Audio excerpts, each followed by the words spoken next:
En septiembre de este año, el Partido Acción Nacional cumplió 75 años de vida. El partido político que durante 60 años luchó por constituirse en una alternativa política llegó finalmente a la presidencia de la República en el año 2000. El PAN fue construido como partido para proteger los intereses ciudadanos. Después de 2 sexenios de ocupar la presidencia de la República, el PAN regresó a la oposición envuelto en una serie de problemas, dificultades y conflictos internos. En medio de esta crisis, Gustavo Madero, presidente de ese partido, pidió licencia para contender como diputado federal. Es licenciado en Derecho por la Universidad de Guanajuato y ha ocupado diversos cargos en su larga trayectoria dentro del Partido Acción Nacional. Ha sido legislador varias veces y fue presidente de este partido cuando alcanzó el poder en el año 2000 y fue secretario particular del presidente Felipe Calderón. Es Luis Felipe Bravo Mena y nos acompaña esta noche en Periférico 1313. Luis Felipe Bravo Mena, gracias por acompañarnos esta noche. Vamos primero a la coyuntura, a lo que ha ocurrido en estos últimos días y semanas. El presidente del partido, Gustavo Madero, pidió licencia, lo cual ha sido criticado por varios dentro del partido y tú votaste en contra también. ¿Cuál fue la motivación de votar en contra a esta licencia que pidió Madero para optar para ser candidato a diputado? Mi argumento en la Junta de la Comisión Permanente del partido, donde el presidente Madero presentó su solicitud de licencia, fue que, a pesar de que es absolutamente legal y dentro del marco del estatuto este movimiento, y que además es perfectamente legítimo en todos los partidos del mundo, el líder del partido es un candidato natural a puesto del Parlamento y a ser presidente de gobierno, etcétera. A pesar de que hay que reconocer eso y por ahí no está el problema, mi voto era en el sentido de que por una razón de coyuntura y prudencial no era de aprobarse la licencia porque el partido necesita señales de estabilización, de calma, toda vez que pues, el partido no está en un momento particularmente tranquilo. Y que además, después de una elección, la primera en la historia, en la que los militantes han sido convocados a votar por el presidente en forma directa, que cambiamos con mucho esfuerzo el estatuto, pues era un poco desilusionante que a las primeras de cambio, a unos cuantos meses, este presidente electo con una gran cantidad de votos, pues pidiera la licencia para irse a presentar como candidato, aunque después vaya a regresar ya como candidato a la presidencia del partido. Pero no me parece que el partido en este momento soporte todos estos movimientos cuando lo que requerimos es serenidad, estabilidad y calma en el partido. ¿Cuántos como tú votaron en contra de la licencia? Fui el único que voté en contra. Eres un ejemplo, porque yo creo que justamente las comisiones ejecutivas deben controlar las decisiones unipersonales para velar por el interés del partido. Yo sí creo que esto daña al partido, puede beneficiar a la persona, pero el partido requiere cirugía mayor, justamente lo que hablas en tu libro que acabas de publicar, y no permite que alguien se vaya 3 meses. De hecho, a mí me parece que si ya se fue el presidente, el expresidente Gustavo Madero, a querer ser diputado, es legítimo. Si ya se cometió este error que va a dañar al partido, yo creo que ya debería de quedarse ahí para buscar ser diputado, coordinador de los diputados, porque eso también requiere una enorme dedicación. Entonces, ni está allá ni está acá y yo creo que pierden todos. Pues esa es parte de toda esta preocupación que yo expresé ahí. También debo decir que hubo 4 abstenciones. O sea, hubo 4 compañeros de la comisión que expresaron sus motivaciones para abstenerse en la aprobación de la licencia. Pero sin duda la abrumadora mayoría de la comisión dio el visto bueno. Y por otro lado, muchos lo están criticando a Madero, que es una cuestión de interés personal, porque su presidencia en el partido termina el año que viene. Fue un periodo muy breve ahora, en esta ocasión. Explícanos por qué, porque mucha gente no lo tiene Este segundo claro. periodo quedó muy corto para el presidente electo. 1 año y meses, me parece, ¿no? Porque en la reforma del estatuto que hicimos el año pasado, hicimos un cambio muy importante, que la elección del presidente y del comité ejecutivo, que ahora se hace por planilla, que este es un dato muy importante, se haga inmediatamente después de las elecciones federales. ¿Con qué objeto? Con el objeto de darle al presidente y al Comité Nacional la oportunidad de desplegar durante 3 años su estrategia y que la militancia valore la conducción del partido a partir de los resultados electorales. Si nos va bien, pues la militancia se expresará. Si habrá mal, pues bueno, si va mal, entonces habrá una expresión electoral. Pero esa es la motivación. Ahora, como nos tardamos en hacer la reforma, porque tuvimos un corte, porque se perdió el quórum en una sesión, entonces hubo que reponer la asamblea y volverla a echar a andar, tuvimos estatuto hasta agosto, entonces el periodo del presidente se fue acortando porque no se modificó la norma de que la elección fuera después de las elecciones. De manera es que para estas alturas, dentro de un año, estaremos con elecciones nuevamente internas. En palabras de Bravo Mena, una vez en el poder, el PAN dejó de formar ciudadanos y empezó a preocuparse más por ser gobierno. En su momento, Manuel Gómez Morín señaló que el PAN no se casará con ningún régimen. El PAN llegó al poder con Vicente Fox, quien estableció, al final, quien va a gobernar es Vicente Fox, no el PAN. Bravo Mena considera que el PAN está en riesgo. Luis Felipe, tú eres un distinguido panista y lo digo en el sentido literal de la palabra. Distinguido en que dices lo que piensas, asumes las consecuencias y lo dices con claridad.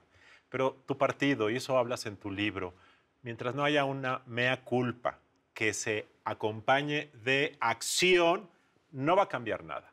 Y la renuncia del presidente Madero es parte de la misma lógica burocrático-oportunista, el hecho de que no se hayan indagado las acusaciones de corrupción, el hecho que en el Congreso los grupos parlamentarios no transparenten sus gastos.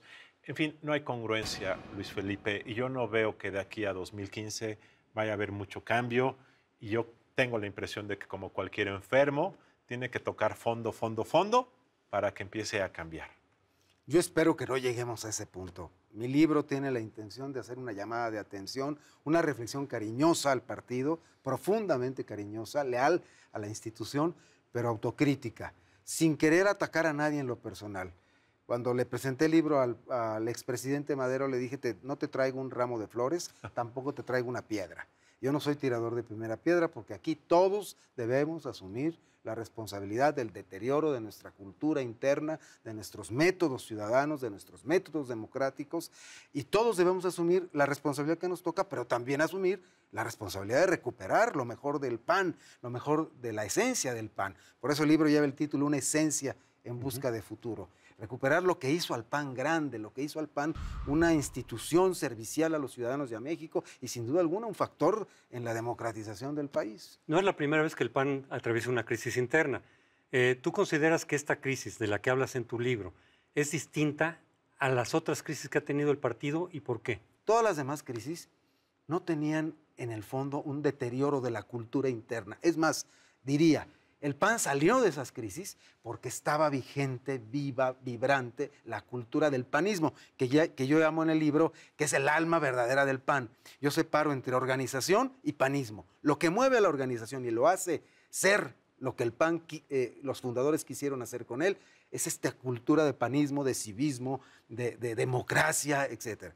Cuando se separa, pues tendremos una organización, pero ya no será la organización actuando con los fines del PAN. Bueno, esta cultura del panismo en las otras crisis no se había deteriorado como hoy la estamos viendo. Y esto es el fondo de esta crisis, que se ha perdido en estricto sentido parte del alma del PAN. Sí, es una crisis más grave. Sí, por supuesto. Por supuesto, esta sí puede poner en riesgo la existencia del PAN. Y yo lo digo con toda claridad en la presentación. Podremos en un momento dado, si no corregimos, podremos seguir viendo al PAN como organización, participando en elecciones, los candidatos y el escudo del PAN en las campañas, pero ahí ya no habrá acción nacional, porque se habrá perdido el panismo, que es su cultura genuina y es su alma. Y ese es el llamado que yo hago aquí, recuperemos el alma, el panismo. En el libro titulado Acción Nacional, Ayer y Hoy, Mena presenta un análisis de por qué el PAN perdió las elecciones presidenciales. Diagnostica en el panismo una crisis de conciencia después de la derrota del 2012. Acción Nacional señaló en su momento, no pagaremos con la misma moneda de la obstrucción legislativa que ellos usaron. Bravo Mena propone, para el renacimiento del PAN, ofrecer liderazgos con valores. Luis Felipe, tú dices que el PAN está en riesgo de perder su esencia. Muchos ciudadanos que apostaron por el PAN, tanto en el año 2000 como incluso todavía en el 2006, pues sienten que les falló el PAN, que una cosa es el PAN en la oposición, que durante 60 años enarboló banderas en contra de la corrupción, en contra del corporativismo, de la impunidad y que al llegar al poder, pues a final de cuentas se quedó muy corto. Ahorita podría pasar lo mismo, a lo mejor recupera ese espíritu del que hablas del partido, pero mucha gente podría decir, pues sí, pero en la oposición, porque en el poder ya vimos lo que hacen, o lo que no hacen, mejor dicho. Bueno, yo creo que aquí hay criterios diversos para evaluar. Por ejemplo, creo que a niveles de gobiernos municipales, de gobiernos estatales, sobre todo los primeros, mostraron claramente lo que era que llegara al poder un partido creado con una cultura ciudadana. Yo creo que hay ejemplos muy claros y fueron muy valiosos. De hecho, por eso muchos repitieron después en siguientes elecciones. Después eso se empezó a perder y el PAN empezó a jugar más en la conservación del poder. Y ese es el tema. No es que el PAN no deba estar en buscar el poder. El asunto es que el PAN debe siempre tener la conquista del poder como medio, no como fin último. Que lo principal es servir a los ciudadanos. Este es el asunto. Yo lo abordo aquí con mucho detalle en el libro. Luis esta Felipe, discusión. Yo no veo que de aquí a 2015 la lógica que ha dañado al PAN, que es el poder por sí mismo y aprovecharse de él, no es generalizado, pero es una cultura burocrática que ha atacado. Yo no veo razón para que cambie. De hecho, el hecho de que Madero se haya ido, pues evita que haya una cirugía mayor. No la va a haber. Y va a llegar 2015 con la misma lógica. Ya veo ahí algunos gobernadores, algunos que ni siquiera son panistas, queriendo meter a su gente. Va a llegar 2015. A lo mejor le va bien al PAN o no, no lo sé. Pero no veo que haya una recomposición. Quizá en 2015, con la elección del nuevo presidente, pueda empezar a verla. Pero a lo mejor llegamos a 2018 y el PAN le va muy mal otra vez electoralmente. Y es entonces, hasta 2019 o 2020, cuando empieza realmente el proceso de recomposición. Mira, yo lo que he recogido a partir del libro y que lo he estado presentando es una enorme aceptación de muchísimos militantes en muchas partes de la República que participan de este sentimiento y de este deseo de la recuperación del PAN de sí mismo. Finalmente tienes razón. Si no hacemos un esfuerzo y hacemos algo grande para recuperar el panismo dentro del PAN, entonces terminaremos como yo culmino el libro.